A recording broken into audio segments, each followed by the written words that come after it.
Espero que a mensagem não seja tão longa igual a do último domingo do mês de janeiro. Mas eu confesso aos irmãos que fiz algumas anotações e no final falei, puxa, estou achando que vai ficar igual.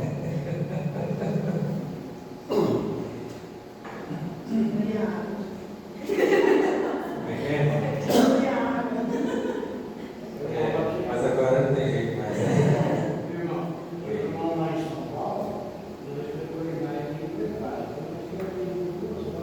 Duas horas? Não. Você foi embora? Ah, vai ter. Aí o que acontece? Quando eu cheguei para cá, eu colocava a pintura lá. Eu venho para ela e vou falar mesmo. Tá certo. Irmãos, eu vou falar novamente sobre o assunto de ansiedade. É um assunto que nós precisamos tratar dele com bastante cuidado. E nós precisamos tratar essa questão em nós. Se os irmãos observarem, por exemplo, nós temos muitos hinos que falam sobre a confiança em Deus, depositar a confiança em Deus, deleitar no Senhor, né? Os dois hinos que foi cantado aqui no prelúdio, no início da reunião, né? Eles falam sobre isso. Né? Esta confiança que eu sinto em minha alma não é porque tudo em mim vai bem, mas é porque eu tenho meu Senhor. Mas às vezes nós cantamos isso, mas só cantamos. Nós temos que externar, de fato, temos esta confiança. Né? O outro hino, solta um cabo da nau, né? É um clássico, mas é um hino que a gente canta e às vezes, em alguns lugares, até fazem gestos, né? É bacana fazer gestos, né? Mas sai dali, continua no mesmo estado em que estava. E quando a gente vai para a Bíblia Sagrada, a gente vê inúmeros textos bíblicos que falam a respeito da necessidade de confiar no Senhor. Um texto muito clássico nessa questão é quando Moisés falece e que o Senhor chama Josué e fala com ele assim, meu servo Moisés é morto. Agora você tem a responsabilidade de assumir esse povo e fazer com que ele venha alcançar, ou venha tomar posse da cidade, das terras que eu prometi que daria a Abraão, daria a Isaac, daria a Jacó. É uma responsabilidade muito grande. E o Senhor anima Josué e fala assim, olha, eu te mandei ser forte, ser corajoso, não pasme, não te espante, porque eu estou com você. E não te deixarei enquanto eu não fizer de você o que eu disse que iria fazer. Essa é uma promessa para Josué. Mas existe promessa para nós também. O Senhor Jesus, quando estava para retirar-se da terra, que deu missões aos seus discípulos, né? A grande comissão, que ele fala a respeito de que eles deveriam ir e anunciar a mensagem do Evangelho a todas as nações, né? Ensinando a guardar tudo aquilo que eu vos ensinei, aí começando em Jerusalém, Samaria, toda a Judéia e confins da terra. E depois ele diz que eu estou convosco todos os dias até a consumação dos séculos. O grande problema nosso é que nós sabemos disso, mas nós não confiamos nisso. Esse é o grande problema. Então nós vamos ler hoje um texto que foi lido na mensagem anterior, mas hoje nós vamos basear a nossa mensagem basicamente nesse texto, de 1 Pedro capítulo 5, versículos 6 e 7. 1 Pedro capítulo 5, versículos 6 e 7. O apóstolo Pedro começa dizendo assim: humilhai-vos, portanto, sob a poderosa mão de Deus,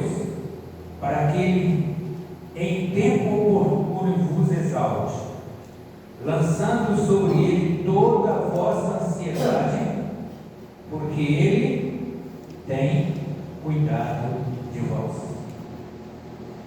Então, na mensagem do dia 26 de janeiro, eu falei sobre esse tema, ansiedade. E naquela ocasião eu tratei a ansiedade, o resultado de uma busca errada. Estamos buscando algo que não é de nossa responsabilidade. Nós não vamos alcançar, né? Os textos que nós usamos naquela ocasião foi Mateus 6, versículo 25 a 34, também 1 Pedro, capítulo 5, versículo 7, e Filipenses, capítulo 4, versículos 6 a 7. Na ocasião, nós trouxemos também a definição de ansiedade como sendo um estado mental em que se está preocupado com algo ou com alguém. Está preocupado com algo ou com alguém. Nós também falamos que essa preocupação ela pode ser uma preocupação genuína, e existem preocupações genuínas, como a registrada por Paulo em Filipenses capítulo 2, versículo 20. Nós não vamos ler, versículo 28. E também em 2 Coríntios capítulo 11, versículo 28. Ou pode ser originária de uma perspectiva distorcida da vida. Tá? O que é uma preocupação genuína? São aquelas que nos levam a adotar atitudes que possamos resolver o problema. É uma preocupação genuína. Se eu adoto, se eu tenho possibilidade de adotar atitudes que venham a resolver o problema. Por exemplo, eu estou com um problema e existe uma atitude como crente que eu devo adotar. Eu orar por aquele problema. A oração é uma preocupação genuína, mas eu tenho possibilidade de orar por aquele problema. A busca de um novo emprego, eu estou desempregado, eu vou buscar um novo emprego, é uma preocupação genuína, não é uma ansiedade. Visitar um membro da família ou um membro da igreja, seja em qualquer circunstância, seja porque ele está com algum problema, ou seja simplesmente uma visita, eu tenho sentido o desejo de ir lá na casa de fulano e tal, é uma preocupação genuína, esse desejo de ir, esse cuidado que precisamos ter um com o outro, é uma preocupação genuína, né? Se preparar para uma viagem, eu programei uma viagem, eu tenho que me preparar para essa viagem, isso é uma preocupação genuína. Um casamento, por exemplo, ninguém levanta de manhã cedo e fala, vou casar hoje à tarde. Há todo um preparativo, né, para o casamento. Então veja só, existem questões do nosso dia a dia que é real a gente se preocupar. Então levantar cedo e ir para o trabalho é uma necessidade, isso não chega a ser uma ansiedade. Agora, o que seria então uma preocupação baseada em uma perspectiva distorcida da vida? São questões cuja resolução não está ao meu alcance. Existem situações que a resolução, ou seja, a resolução é o seguinte, resolver aquilo não está no meu alcance. Mas eu ainda quero resolver de qualquer maneira. Mas não vai adiantar, porque eu não vou conseguir resolver. E o texto de Mateus, capítulo 6, versículos 25 a 34, tanto de Marcos 4, 19, também Lucas 12, 22, que trata da mesma assunto, eles relatam exatamente essas questões, da preocupação com questões que eu não tenho como resolver. Vou trazer aqui um exemplo que nós conhecemos, e os irmãos vão entender que não havia possibilidade de fazer nada após um determinado ponto. Nós todos sabemos do acidente do irmão Samuel e ficamos preocupados, ficamos tristes, podemos dizer que ficamos até angustiados com aquela situação. Agora imagina, queridos irmãos, imagina como que estava o estado emocional da irmã Eleide e do irmão Azael. Eu acredito que esse percurso de Carmo do Cajuru até Belo Horizonte tenha sido o percurso mais longo da vida deles, porque eles imaginavam assim: não vai chegar, não chega. Mas chegando no hospital, eles tiveram socorro. Mas eles tiveram socorro no seguinte sentido: Samuel foi internado, foi medicado para controlar a dor, foi feito um curativo, e vem a informação: a cirurgia só será feita amanhã. Por quê? O anestesista já tinha ido embora. Aquela noite foi a noite mais longa da vida do irmão Azael e da irmã Eleide. Eles estavam lá no hospital, o Samuel internado, e eles sabiam que tinha que fazer uma cirurgia. Sabia também que o Samuel corria o risco sério de perder completamente a visão, e eles não podiam fazer nada.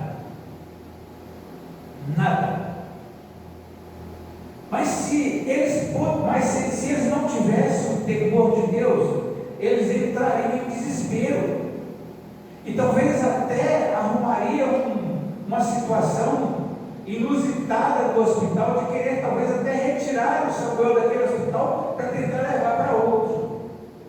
E isso às vezes acontece, mas eles não fizeram isso, porque eles não podiam fazer nada, e eles tiveram que esperar. A única coisa que eles puderam fazer foi confiar no Senhor e esperar. Eles não tinham como fazer mais nada. Por certo, eles ficaram apreensivos, e qualquer um de nós ficaríamos. Mas nós podemos lembrar nessa situação, por exemplo, do Salmo 40, versículo 1, que diz: esperei confiadamente pelo Senhor, e Ele se inclinou para mim e me ouviu quando clamei por socorro. Mas o socorro, no caso de Samuel, só veio no outro dia, não foi imediato. E às vezes nós queremos que a coisa ocorra no exato momento em que eu peço. A porta está fechada, abre-te, César. Mas não vai acontecer. Pode acontecer. Não estou dizendo que Deus não tem poder para isso, mas nem sempre é dessa forma. E eles tiveram que esperar. E mais tarde, eles tiveram uma excelente notícia. Mais tarde, bem mais tarde, depois da cirurgia, quando o tratamento já estava sendo feito aqui em Divinópolis, eles tiveram a notícia que o Samuel foi atendido e foi operado pela equipe médica, a equipe reconhecida como a melhor equipe médica. Eu não sei se é do Brasil ou só da região, mas a melhor equipe médica, a ponto do médico que atendeu Samuel posteriormente aqui ficarem pasmados com a situação e dizer: isso foi um milagre de Deus. E eu pergunto: eles teriam condição de fazer alguma coisa? O que eles tinham condição de fazer, eles fizeram. E pegaram Samuel imediatamente, levaram para o posto de saúde, e o posto de saúde, que na verdade, olha só como que Deus age, que na verdade o posto de saúde aqui de Cajuru, ele fez uma coisa que não é o protocolo de se fazer. O protocolo era o posto de saúde que mandava para a UPA em Divinópolis. A médica que estava aqui era uma médica novata e não conhecia esse protocolo, e conhecia alguém em Belo Horizonte e mandou direto para Belo Horizonte. Mas isso é a ação de Deus. Agora, isso vai acontecer com todos? Não. Aconteceu com Samuel. Pode acontecer com outra pessoa, mas nem sempre vai acontecer assim. Hoje, então, nós vamos falar sobre o tema ansiedade, mas vamos falar lutando contra a ansiedade. Há uma luta, nós precisamos lutar contra ela. E o texto de 1 Pedro, capítulo 5, versículos 6 e 7. Nesse texto, nós vamos abordar três aspectos, ou três verdades contidas no texto. Em nossa ansiedade, o Senhor nos conclama a nos humilhar diante dele. Humilhar. A maneira correta de lutar contra a ansiedade é lançar sobre Deus as necessidades. A ordem de Pedro é fundamentada em quem Deus é e no seu cuidado pelos crentes.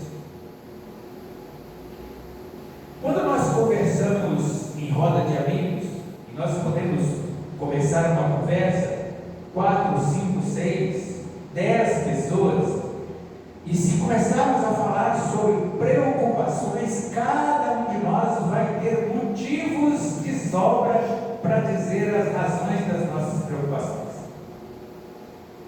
Cada pessoa parece apresentar uma justificativa maior para se manter preocupado. Alguns poderiam escrever um pastoral apenas justificando a sua ansiedade nesse mundo caído. O trabalho, a família, a igreja, as finanças, os filhos, e o rol de assuntos não vai parar por aí. Vai seguindo. E nós podemos acrescentar muitas outras coisas. Mas quando nós lemos o texto do apóstolo Pedro sobre a ansiedade, encontramos a seguinte orientação: humilhai-vos, portanto, sobre a poderosa mão de Deus, para que Ele, em tempo oportuno, vos exalte, lançando sobre Ele toda a vossa ansiedade, porque Ele tem cuidado de vós. Há nesse texto três verdades sobre a maneira como o crente deve lutar contra a ansiedade. Primeiro, em nossa ansiedade, o Senhor nos conclama a nos humilhar diante dele. Quando olhamos o mundo ao nosso redor, com as pressões diárias que nos encontramos, percebemos o quanto pouco podemos controlar nossas vidas. Nós não podemos mudar a economia, nós não podemos mudar o clima, nós não podemos mudar o governo, embora exista a possibilidade de tempo em tempo você votar em alguém diferente, mas não temos o poder de mudar. Nós não controlamos a nossa saúde, nós não controlamos ou escolhemos os nossos amigos e nem tampouco família. Não podemos fazer as pessoas agirem como gostaríamos que elas agissem. Por mais afinidade que tem uma pessoa com a outra, vai ter sempre alguma coisinha que vai desagradar um ou ao outro. Não há como. Eu não consigo fazer com que as pessoas ajam exatamente conforme eu gostaria. E ainda, às vezes, a maneira que eu gostaria não é a maneira mais correta, é só uma visão minha. Eu não consigo fazer isso. Então, nós temos razões de sobra para nos preocupar. Mas Pedro nos convida a nos humilharmos diante de Deus. A humilhação é uma atitude que revela nossa total dependência ao Senhor. Humilhar é uma atitude que revela total dependência ao Senhor, pois somente Ele pode operar e mudar o nosso coração e a situação ao redor. A verdade é que não conseguimos produzir nada pela preocupação. Não se consegue produzir nada pela preocupação. Se consegue produzir alguma coisa pela ação. Alguém está indo em direção ao buraco, e eu estou vendo que ele está indo em direção ao buraco. Vai adiantar alguma coisa, eu me preocupar é que ele vai cair, vai cair, vai cair, vai cair. Se eu não correr lá,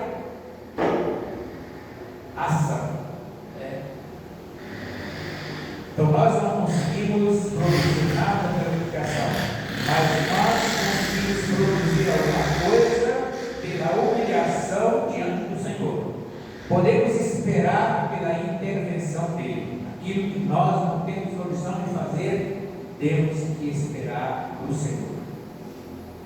Nesse sentido, nós podemos, por exemplo, cantar o hino 449 que diz assim: sossego a alma, Cristo está contigo, paciente leva a cruz de angústia ou dor.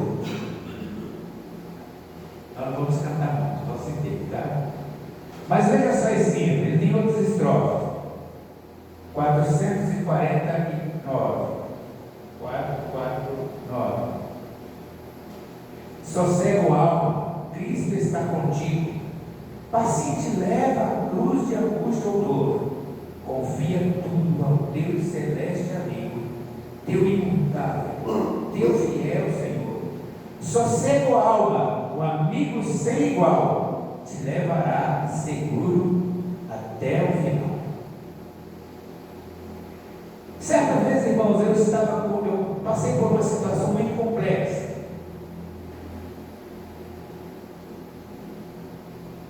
Tivemos uma situação muito complicada. E eu fiquei a noite toda, depois de uma reunião, eu passei a noite praticamente sem dormir. Mas no outro dia de manhã eu tive que levantar e ir trabalhar. Mas eu estava arrasado, eu estava angustiado, eu estava triste, eu estava sem sentir até mesmo o chão que estava pisando. Mas eu estava indo para o trabalho. E estava triste. Mas aí este hino me veio à memória: sossego a alma, Cristo está contigo, paciente leva a cruz de angústia ou dor, confia tudo ao teu celeste amigo, teu imutável, teu fiel Senhor. Sossego a alma, o amigo sem igual, te levará seguro até o final. Sossego a alma, quem guiou-te outrora, também do teu futuro cuidará. Confia a Cristo, que é mistério agora. Aquilo que você não entende, confia a Ele, pois tudo enfim, bem claro ficará. Sossego a alma, a sua voz sem par, ainda calma o tempestuoso, o tormentoso mar.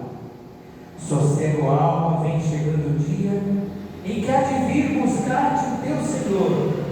Jamais tristeza ou dor ou agonia te afligirão no céu de luz ao mundo. Sossego a alma, enfim do eterno lar, teu pranto e gozo vai se transformar. E quando eu me lembrei desse hino, tudo clareou na minha frente. Não que os problemas foram resolvidos, mas eu parei de me preocupar com eles e fui trabalhar. E trabalhei, graças a Deus, sem nenhuma dificuldade. É claro que os problemas permaneceram, eles foram sendo resolvidos aos poucos, mas foi uma situação muito complexa. Humilhar é uma atitude de reconhecimento, reconhecer que você não é capaz de resolver o problema. Essa é uma atitude de humilhação. Irmão Azael e irmã Eleide, lá do hospital, depois que o médico dissera que a cirurgia só seria feita no outro dia, eles não tinham condição de fazer nada. Eu sei, imagino que eles ficaram muito chateados quando ouviram essa notícia, mas eles não tinham condição de fazer nada. Só no outro dia, quando o anestesista chegou, é que pôde ser feita a cirurgia. Eu disse que a noite, naquela noite, pode ter sido para os irmãos a noite mais longa da vida deles. Mas no outro dia, a cirurgia foi feita. E para a glória, honra e glória do nosso Deus, Samuel está aqui, com uma visão perfeita. E que médicos disseram que foi um milagre. Deus tinha um milagre para eles, mas tinha que eles passar por essa experiência. Então não ia adiantar eles entrarem em desespero. Não estou dizendo que eles não ficaram preocupados, não estou dizendo que eles não ficaram angustiados, mas eu estou dizendo que certamente a confiança deles em Deus foi maior do que a angústia que eles tinham naquele momento. Então, humilhar é uma das atitudes. Senhor, eu não consigo me livrar desse problema. Eu não consigo me livrar dessa situação. Eu não consigo deixar de me preocupar com isso.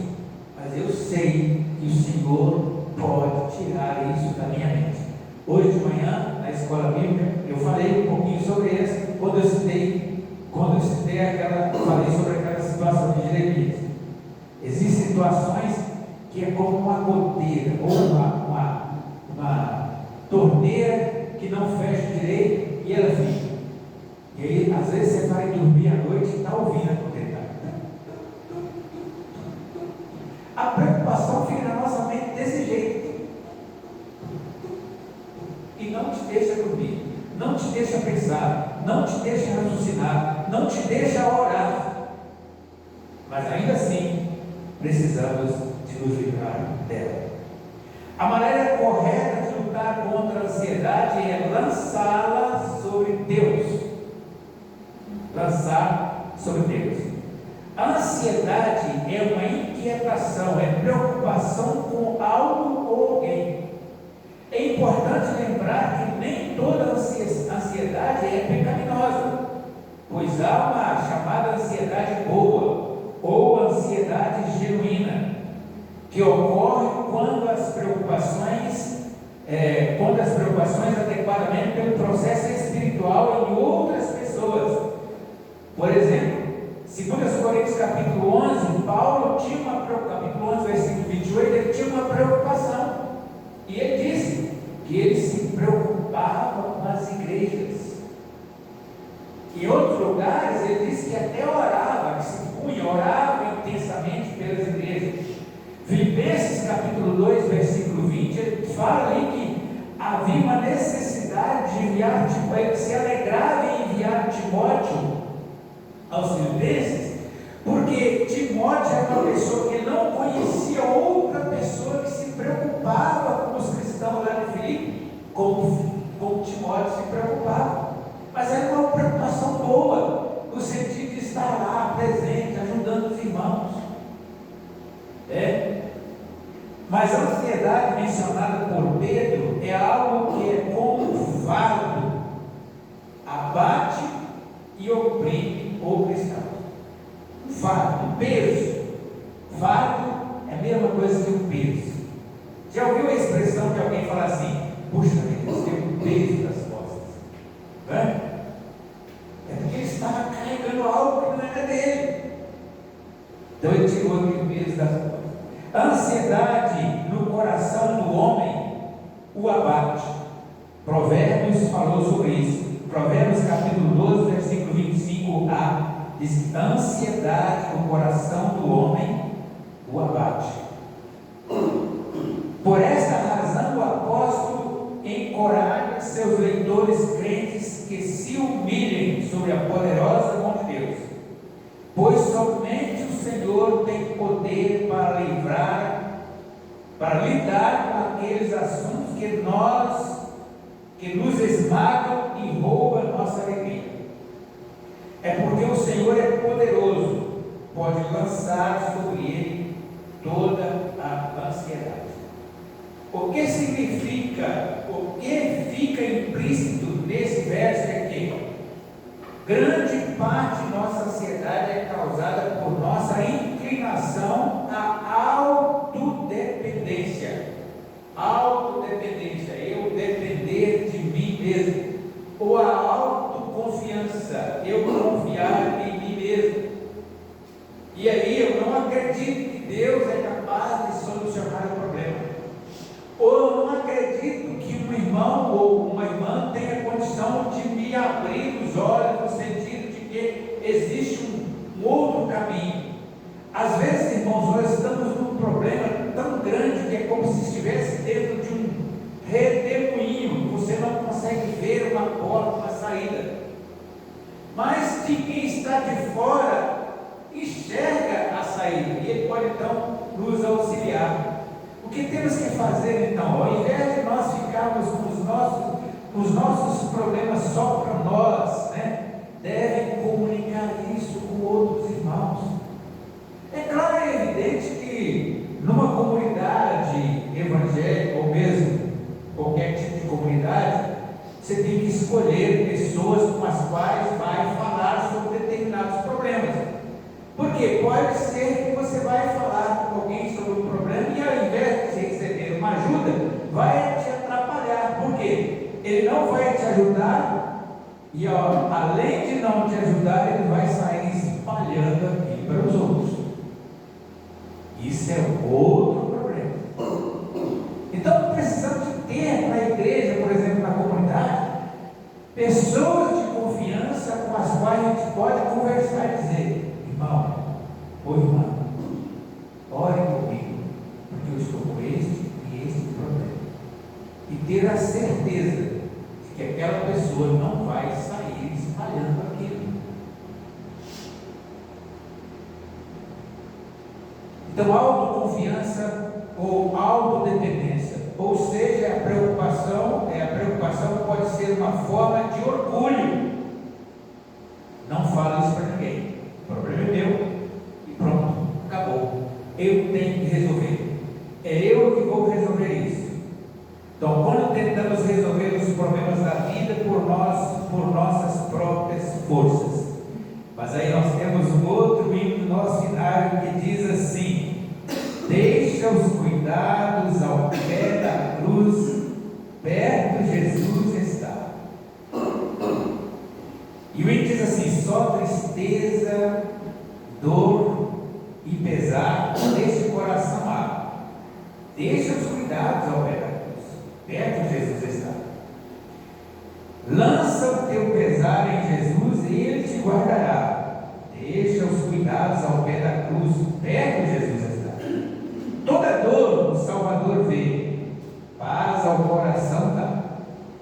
Deixa os cuidados ao pé da cruz, perto Jesus está. Deixa os cuidados ao pé da cruz, com Jesus. Deixa os cuidados ao pé da cruz, perto Jesus está. O Senhor não edifica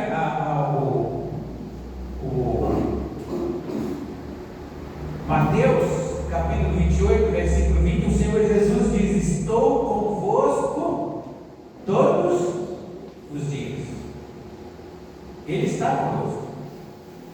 Então, se Ele está perto de nós podemos lançar: Senhor, isso é com o Senhor que vai resolver isso. Eu não tenho condição de resolver.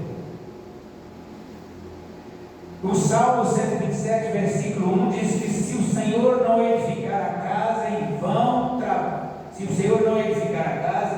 trabalham os que a edificam.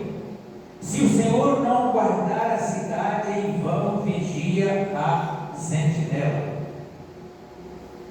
Deixa os cuidados ao pé da cruz, perto de Jesus está. A ordem de Pedro é fundamental, é fundamentada. Essa é a parte terceira, né? A ordem de Pedro é fundamentada em quem Deus é e no seu cuidado pelos crentes. Os mandamentos de Deus não são ordens vazias, mas exigências fundamentais nas promessas do poderoso Senhor. Nesse versículo, Pedro exorta os seus leitores a depender do Senhor, que Ele é generoso com aqueles que se humilham diante dele. No versículo 5, o apóstolo está lembrando, vamos ver o versículo 5, tá? No capítulo 5. Deus é generoso para com os seus seguidores, aqueles que Ele confia. A última parte do versículo, a mulher toda: rogo igualmente aos jovens, sede submissos aos que são mais velhos, outros sim, no trato uns para com os outros, cingi-vos todos de humildade, porque Deus resiste aos soberbos, contudo aos humildes concede graça. Deus resiste aos soberbos, mas aos humildes Ele concede graça. Então não adianta eu querer resolver uma coisa que eu sei que eu não vou resolver. O hino que foi cantado por último por toda a igreja, mas em relação aqui ao prelúdio, esqueci o nome do hino. Fala isso, eu dei. Só por cada só por cabo da nau, isso, né? Tem uma frase dele que diz que há um momento que, se eu deixar que Deus me controle, se eu deixar tudo nas mãos de Deus, o que vai acontecer? Vai acontecer o que aconteceu com Pedro, né? Andar sobre as águas. É claro, irmão, que o hino está falando no sentido figurado. Não é para eu sair daqui e não sei nadar e me jogar no rio, e posso afogar. Mas você diz assim: se você confiar no Senhor, confia no Senhor, que isso é possível, até andar sobre as águas. A confiança que tem no Senhor. O apóstolo ainda lembra que a mão do Senhor é poderosa e suficiente para lidar com qualquer situação que nos abate.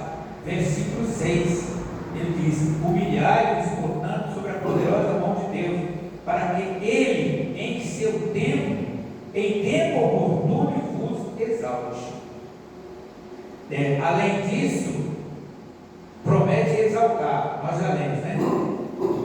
No devido tempo, aquele que confia nele, aquele que confia no Senhor, no devido tempo será exaltado. Lembra-se de Jó, que aconteceu com ele?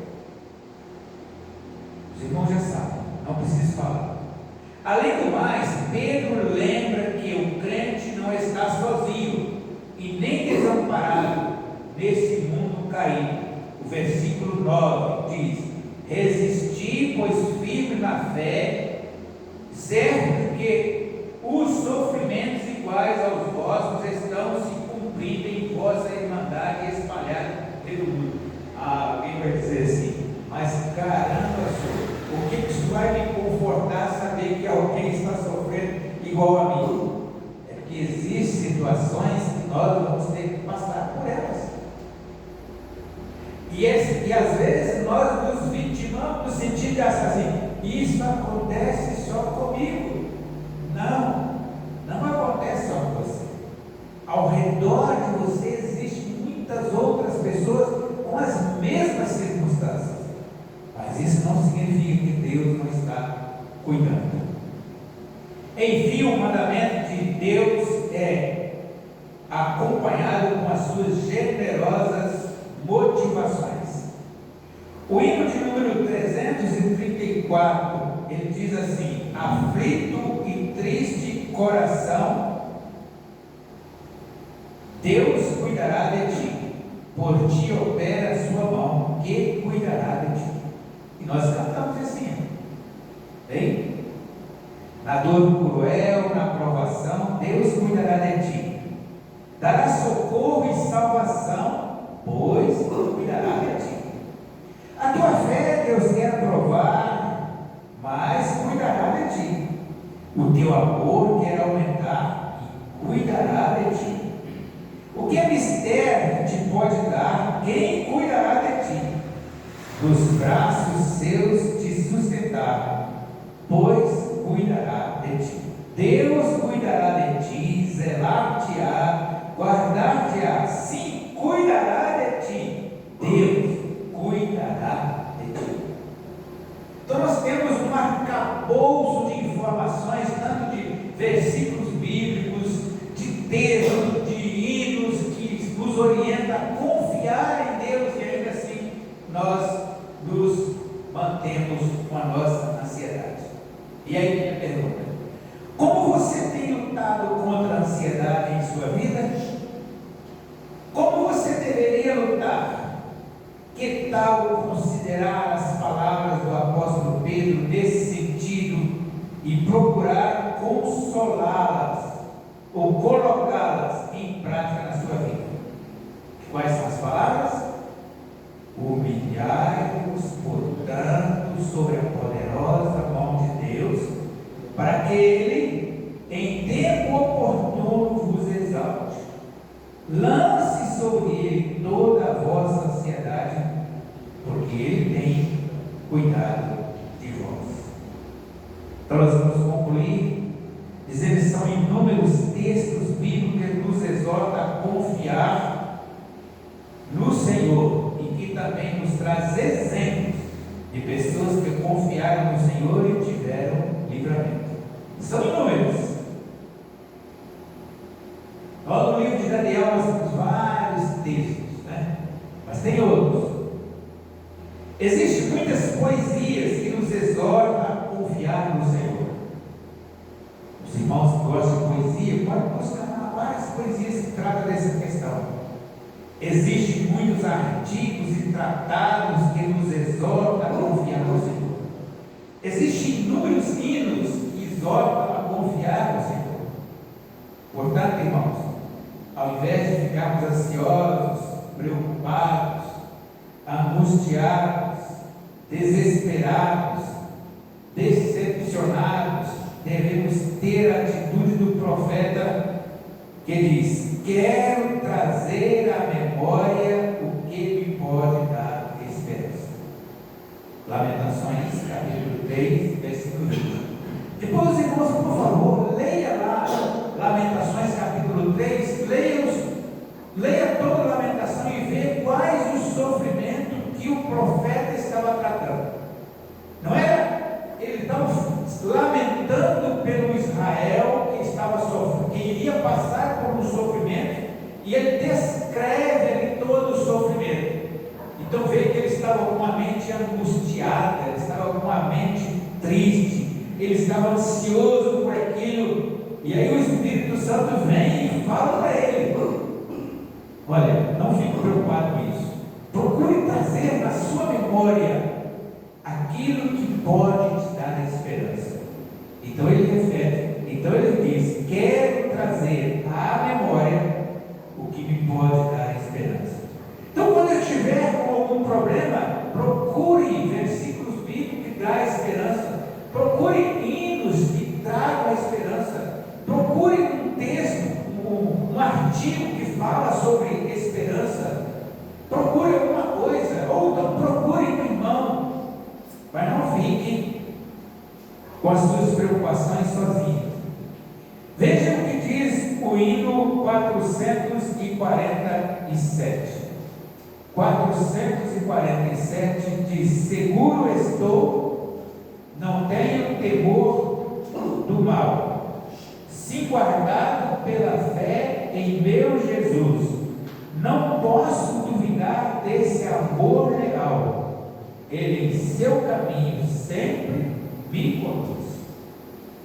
Não me deixará, mas me abrigará, do pecado vil me vem livrar, a sua graça não me recusará, sim, Jesus é quem me pode sustentar. Abrigo eterno tenho no Salvador, ele esconde a minha vida em seu poder. Eu recear não posso do malfeitor, que procura pertinaz me enfraquecer. Confiado então nessa proteção, sigo a Cristo e quero ser fiel. A minha vida cheio de gratidão, sim, a meu Senhor e Rei Emanuel. Perigo algum me pode causar temor, pois meu Salvador não me abandonará. Com a sua proteção e com seu amor, dirigindo a minha vida, ele estará. Nunca o deixarei, mas fiel serei, sempre firme, cheio de fervor. A Cristo Redentor, meu Senhor e Rei, eu me entregarei, firmado em seu amor. No poder de Cristo Mestre, minha vida salva está. Do perigo que cercá-la, Ele poderá livrá-la. Seu poder eterno sempre a susterá. Não podemos duvidar do amor leal de Deus e nem podemos deixar de confiar que Ele sempre está conosco. Ele sempre nos conduz. Nós temos um Cristiano Amaral, por certo, deve ter ouvido muito ele cantar este hino, que diz o hino: vivo por fé, não tenho cuidado, não tenho temor do que me espera aqui, confio somente em meu Salvador e sei que Ele cuida de mim. Eu sei que problemas virão me abalar, o brilho do sol faltará, amigos também poderão me deixar, Jesus sempre me susterá. Um dia virá outra vez o Senhor, ao céu Ele me levará, ali cessarão a tristeza e a dor, pois Deus tudo dominará.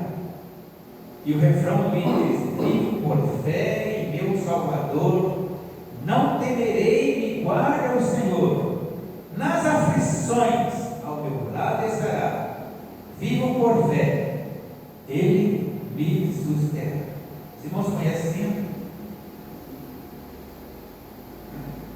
Bem, Carlos,